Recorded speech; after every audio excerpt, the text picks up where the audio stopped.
My dear doctor friends, this is Dr. Jatan from Krishnagar. Welcome to the channel Geo Jatan. Geo stands for Gynecology and Obstetrics. Medical science needs continuous update of knowledge and recent advances. We doctors cannot leave our hospital and go for conferences frequently. YouTube has seen tremendous explosion of knowledge in different fields of science and technology, but not in the field of medicine, including obstetrics and gynecology. So, my dear friends, this is my sincere attempt to bridge the gap. Hope you will definitely like it and it will enrich you.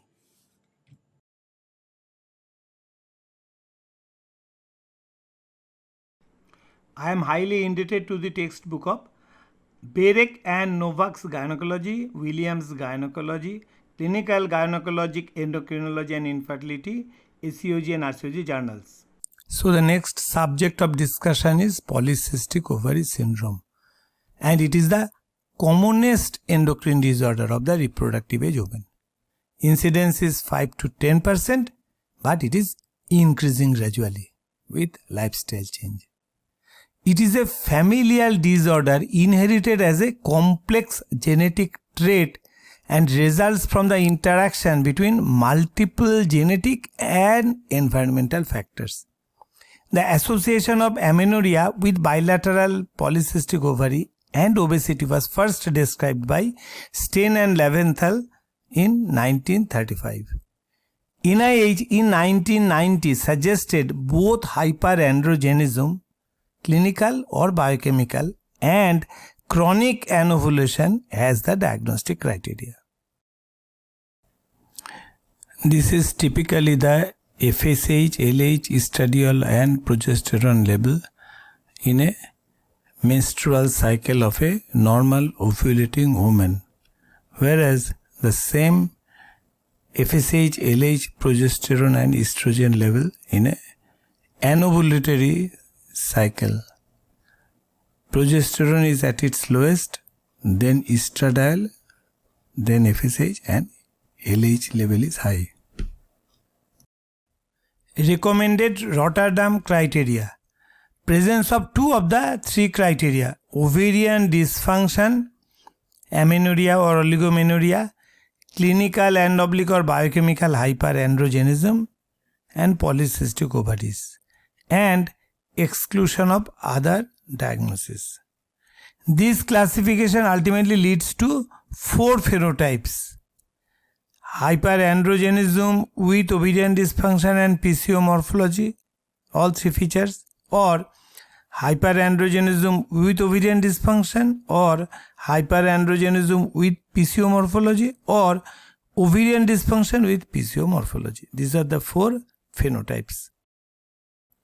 Minor diagnostic criteria includes elevated LH to FSH ratio, maybe even more than 2:1, insulin resistance, perimenarcheal onset of hirsutism, and obesity. Other clinical conditions that can result in PCO phenotypes includes adult onset adrenal hyperplasia, adrenal or ovarian neoplasm, Cushing syndrome, hypo or hypergonadotropic disorder, hyperprolactinemia, and thyroid disease. Hyperandrogenism is recognized clinically by hirsutism, male pattern baldness, and acne. Hirsutism occurs in 70% of patients of PCO in USA, but only 10 to 20% in Japan because of genetically determined 5-alpha reductase activity. Non-classic adrenal hyperplasia and PCOS present similar clinical pictures. However, the raised basal follicular phase 17 hydroxyprogesterone will point towards the diagnosis of adrenal hyperplasia. Classically, PCO is a lifelong disease and it may present with menstrual abnormality at puberty, acne and hirsutism in the teenage, or it may appear first time in adulthood with emergence of obesity related to hyperinsulinemia. The sonographic criteria of PCO ovary includes 20 or more follicles in either ovary, 2 to 9 mm in diameter, increased ovarian volume more than 10 ml. A single ovary meeting these criteria is sufficient to affix the PCO criteria. Black pearl necklace and the stroma leukogenicity are now eliminated as diagnostic criteria. The appearance of PCO morphology in reproductive women on ultrasonography is common and is around 23%. However, only a small portion, that means 5 to 10% only, belong to PCO category. Obesity. Obesity, mostly central or android type, occurs in more than 50% of patients with PCOS. And this is related with insulin resistance and future diabetes mellitus. As well as obesity is also related with hyperandrogenism and metabolic disorder. Insulin resistance. Insulin resistance results in hyperinsulinemia and ultimately hyperglycemia and type 2 diabetes.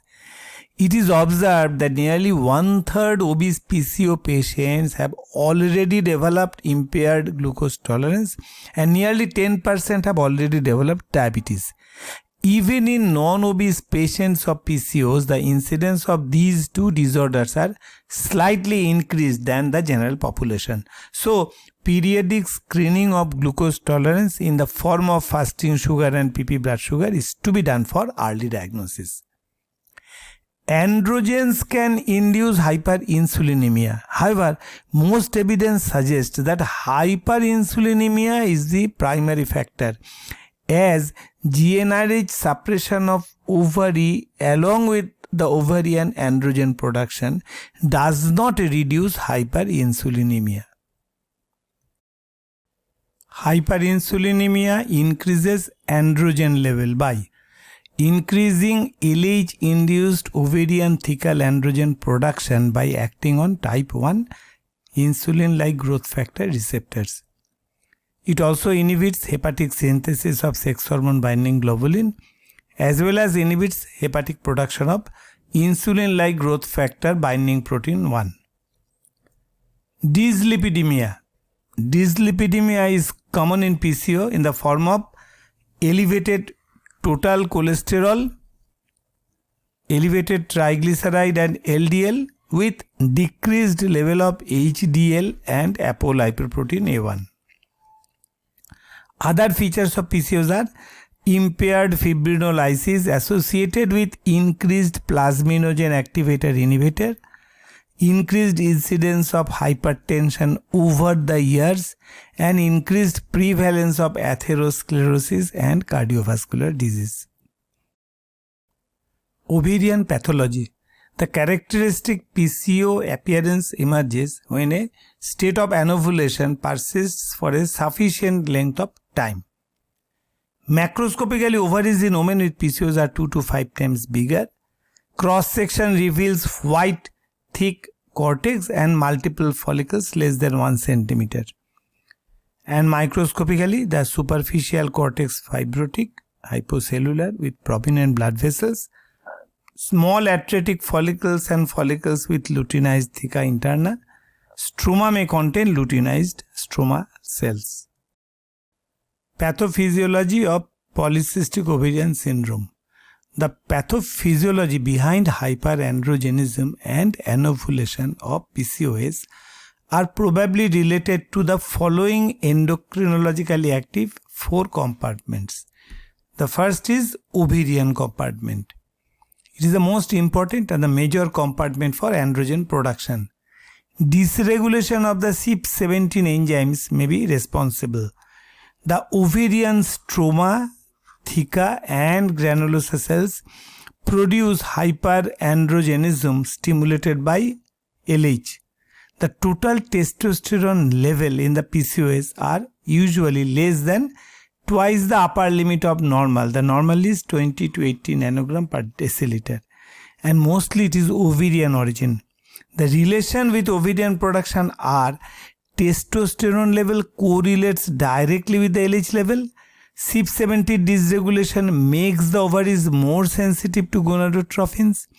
GnRH agonist effectively suppresses the serum testosterone level. However, larger doses of GnRH agonist is required to suppress the androgen than estrogen. Adrenal compartment. The same CYP17 dysregulation makes the adrenals hyper-responsive to ACTH and also increased androgen production. In fact, nearly 20 to 30% PCOS demonstrate elevated level of DHEAS, especially those who are obese.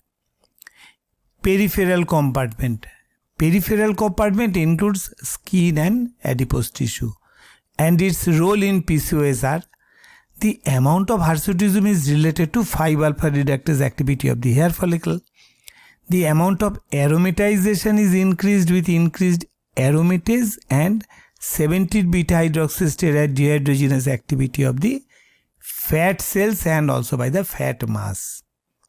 While E2 is at the follicular level, E1 is increased due to peripheral aromatization of the androstenedione, leading to a state of chronic hyperestrogenemia with reversal of E1 to E2 ratio, which remains unopposed by progesterone.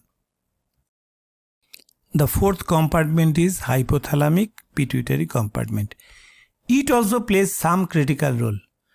An increased LH pulse frequency is related to the increased GnRH pulse frequency, and it explains why there is increased LH secretion and LH to FSH ratio.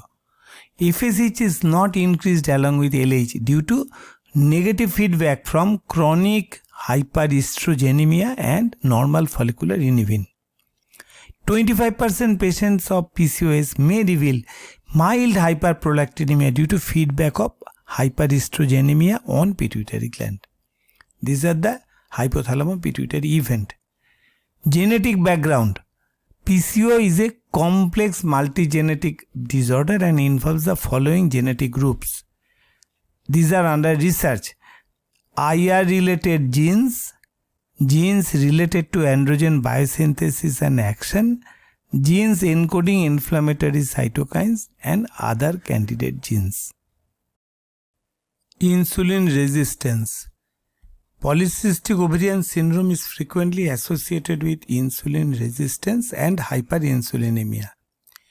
Now, this insulin resistance and compensatory hyperinsulinemia alter the ovarian steroidogenesis, because insulin in conjunction with LH enhances the androgen production from the theca cell, and side by side insulin also inhibits the hepatic synthesis of sex hormone binding globulin, leading to a rise of free testosterone level. The most common cause of insulin resistance and hyperinsulinemia is obesity. But obesity alone does not explain this important association. Hyperandrogenism may also be a factor, but not the sole factor, because GnRH agonist ovarian suppression or oophorectomy for hypertrichosis does not change the insulin level or the insulin resistance. Acanthosis nigricans. It is a reliable marker of insulin resistance in cases of hirsutism. The thickened pigmented velvety skin lesion is most often found in the vulva, axilla, nape of the neck, below breast and inner thigh. The classical Hairan syndrome consists of three features: hyperandrogenism, insulin resistance and acanthosis nigricans. And these cases, this Hairan syndrome, in these cases they have high testosterone level, more than 150 nanogram per deciliter, fasting insulin level more than 25 micro international unit per milliliter, whereas the normal is between 20 to 24, and the maximal insulin response to the 2-hour 75 gram glucose load exceeds 300 micro international unit per milliliter. Normal it is less than 160. Screening strategy for diabetes, insulin resistance and metabolic syndrome. All obese PCO and non-obese PCO with family history of diabetes should follow screening with 2-hour OGTT or hemoglobin A1C. Fasting glucose to insulin ratio less than 4.5 indicates hyperinsulinemia and insulin resistance. 2-hour OGTT with 3 insulin samples give more information about glucose tolerance as well as hyperinsulinemia. Fasting sugar 110 to 126 and 2-hour PP sugar 140 to 199 signifies impaired glucose tolerance. Peak insulin level more than 150 micro international unit per milliliter or the mean of the 3 samples over 84 micro international unit per milliliter signifies hyperinsulinemia. In addition to the detection of risk for diabetes, the amount of insulin resistance or hyperinsulinemia should be taken into consideration as a cluster syndrome known as metabolic syndrome. In fact, more the insulin resistance, more is the metabolic syndrome and more is the risk of cardiovascular disease. The presence of 3 of the following 5 criteria will confirm the diagnosis of metabolic syndrome. Waist more than 35 inch or 88 centimeter, triglyceride more than 150, HDL less than 50, blood pressure 130 by 85, fasting glucose 110 to 126, 2 hours 75 glucose 140 to 199. Weight reduction and insulin lowering agent may be considered in these cases. Dyslipidemia. Dyslipidemia is quite frequent with polycystic ovarian syndrome and it is associated with obesity, insulin resistance and hyperandrogenism. To assess the cardiovascular risk in polycystic ovarian syndrome, waist circumference and BMI should be measured in each visit. Lipid profile should be assessed and it should be reassessed every 2 years or early if required. 2-hour OGTT for obese PCOS or non-obese with family history of diabetes or advanced age. Blood pressure in each visit and pre-hypertension should be treated. Assessment of depression and anxiety. Obstructive sleep apnea is also associated with polycystic ovarian disease. Vitamin D. Vitamin D plays many important metabolic activity. General population as well as especially the obese patients, overall they suffer from vitamin D deficiency. Assessment of the 25 hydroxy vitamin D level and supplementation when necessary may be considered. Less than 20 nanogram is insufficient and less than 8 nanogram is deficient. Body uses 3000 to 5000 international unit of D3 per day. In the absence of sun, 600 international units are required to maintain the vitamin D level. D2 is more rapidly metabolized and less potent than D3. 50 to 60,000 IU of vitamin D2 weekly for 8 weeks. Correct the vitamin D deficiency and then once every other week should be supplemented to maintain the level sufficiently. PCOS and cancer. Because of chronic anovulation, progesterone production is hampered, leading to unopposed exposure of the endometrium to estrogen, thereby increasing the risk of endometrial cancer, and biopsy may be considered when ET becomes more than 12 mm. These endometrial cancers are usually well differentiated, stage 1 lesion with good prognosis. They may appear in a comparatively younger age in case of PCO. The duration of exposure to unopposed estrogen is more important than age. Supplementation with progesterone or OCP is the core management goal in these patients of PCO. The other cancers which are associated with chronic estrogen exposure includes breast and ovarian cancer. The risk of ovarian cancer is increased 2 to 3 times, but breast cancer does not show any significant increase. PCOS and depression. Women with PCOS face challenge to their feminine identity because of infertility, acne, hirsutism, obesity. That can lead to loss of self-esteem, anxiety as well as depression. The high prevalence of depression and other mood disorders in PCOS suggests assessment of mental health during management of PCO patients. Lifestyle management improves quality of life and depression in obese PCOS. Mental status can be assessed by two simple questions: little interest / pleasure in doing things, feeling down or depressed or hopeless. Thank you for your patient watching.